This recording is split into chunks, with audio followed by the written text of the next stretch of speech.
Hello everybody and welcome to episode 4 of Backtracking. This time I'm covering Architects as recommended by my friend Scott Pell. I know that I normally wait until the end of the intro and say the name of the band as a joke for the end. It just doesn't feel right for this band or this episode, which is for reasons that I'll get into later. But I am tempted to drag this intro out anyway because it's my show. So I will drag it out. Now, metalcore has always been kind of a controversial genre depending on your stance on it, whereas mathcore often gets acclaimed when a band does it correctly. When you have a band that successfully manages to strike a brilliant balance between both so well that they earn the term of technical metal as their genre, then you've got to know you're doing something right if you can pull that off. So without any further ado, let's go on to episode 4, where I'll run down British technical metal band The Architects. We start with the band's debut album Nightmares, which is the band's only album not to feature current vocalist Sam Carter, as this one features their original vocalist Matt Johnson. Unlike most albums that would follow this, Nightmares more closely follows the mathcore style that the band mainly has tinges of in future works, which is very apparent in their first outing. Despite only having 8 tracks and being half an hour long, it makes a surprisingly good first impression. Despite some odd song titles, something most mathcore bands are known for, there is some good material here, such as This Confession Means Nothing and my own personal standout track Minesweeper, and also the blisteringly awesome closer that is The Darkest Tomb. It's clear that half an hour is all that the band needs to make their mark. It's a really good start for them. We then reach their second album, and the first to feature Sam Carter, Ruin. It's honestly quite amazing what a difference just a year can make. Yes, just 1 year, that's all it took. Switching vocalists and styles without sacrificing any of the heaviness of their debut, Ruin more closely follows the metalcore style that the band is better known for nowadays, with Sam's vocal style focusing more on shouts than Matt's more brutal, dark screaming style, which was more guttural. Besides that, the album is a more than amazing sequel to a really good first outing, as Ruin fully cemented 2 things about Architects. 1, their current sound, and 2, the fact that they don't want every album to sound exactly the same. With amazing tunes like Hunt Them Down, Running from the Sun, I Can't See the Light, and North Lane among others, the album is a standout among the band's catalogue of work and should be commended for it because it was really, really good. And things would honestly only look up from there as we reach what is touted as the band's greatest work in Hollow Crown. Now, while Ruin cemented the band's more metalcore styling, Hollow Crown perfected it to a T. Sam's vocals sound amazing, so the drums, so does everything else in terms of instruments. It's all really, really well put together.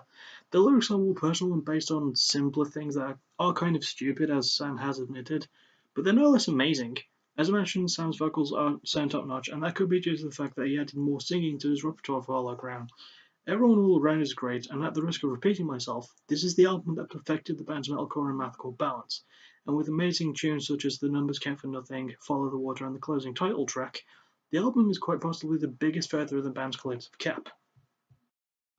But we go from a high to what is considered to be a very, very big low in the band's career as we reach the here and now.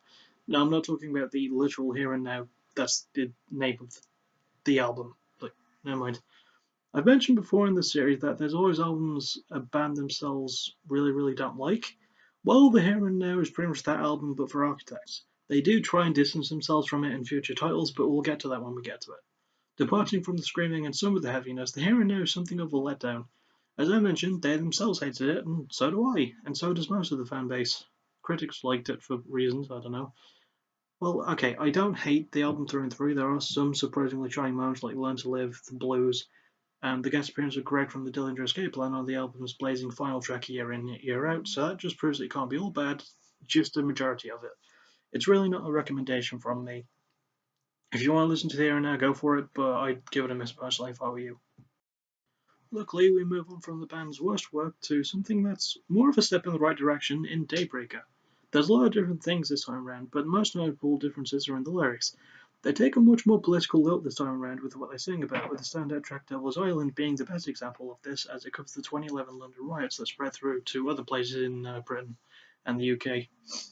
In terms of the musical sound, there are some marked differences there also. There's much more atmosphere to it, and it almost sounds kind of spacey in places, which works surprisingly well with the band's sound. Sure, it might sound basic, but basic is better than nothing, and basic is what the band needs to get back on their feet after The Here and Now came out. So, it's basically their metalcore sound, but adding more elements of just the spaciness. It sounds really good.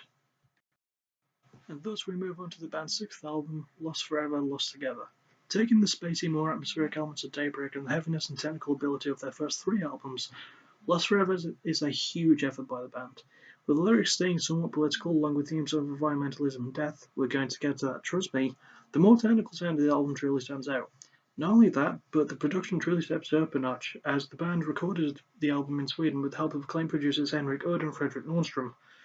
Their style is as apparent in the album as the band themselves, and with so many great songs like Nate Say, Dead Man Talking, and the close of The Distant Blue, Lost Forever Lost Together is a brilliant album, and truly the effort that distances them from the here and now, which works out well as that was the band's goal in the first place with Daybreaker. They've managed to fully distance themselves away from the here and now with Lost Forever. It's a really, really good pull away from it. It's really, really good.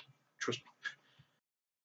Now, you may have noticed that throughout the entirety of this episode, I haven't mentioned the band's most crucial element in their sound, Tom Sell. There was a reason for this. The reason I didn't mention him is because it only feels right to bring him up as I speak about the band's last album, All Our Gods Have Abandoned Us. See, not long before the band went into the studio to record Lost Forever, Tom had discovered that he had skin cancer in 2013.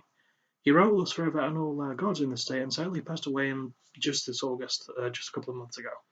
His songwriting, lyricism, and overall guitar work was amazing on all of the band's albums, and he arguably puts his best performance and work overall yet on All Our Gods. Listening to the album was just very difficult for me, not because the album is bad, because it really isn't. I honestly think it's Architect's best work to this point. It's damn good. It's really good. It was hard because it felt like I should have gotten into the band sooner. Like, say when Holocron or Here and Now came out, I probably should have gotten into them then, but I didn't. I honestly think that this really is their best work. The band themselves have said that it could be a while before new music comes out, and I have nothing but the utmost respect for them to carry on. Having said all that, I do recommend All That Guys Have Abandoned Us. It's just perfect. Obviously, I'm saying like a broken record again. Record. There are no other words to describe it. It's that damn good. In fact, if the band were to retire now, they would retire on a very, very high note.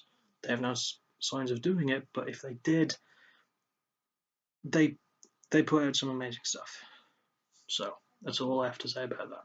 Rest in peace, Tom Sell. And with all that said, it's time to end the episode. As I mentioned, it was a much more serious outing, and I hope that you will at least consider giving Architect's work a run through. Once again, I'd like to thank my friend Scott Powell for recommending them to me for this episode, and the next band that I'll be covering will be the Australian rock band Airborne. So, yeah, that's something to look forward to, I guess. As always, like and subscribe at your leisure. Basically, if you want to do it, do it. I'm not going to stop you. I'm not going to stop you from not doing it either. It's entirely up to you. I'll see you all in the next one, which will probably be Monday because UFC 204 and Michael Bisping the first title defense, and I'm super, super, super duper worried. Take care.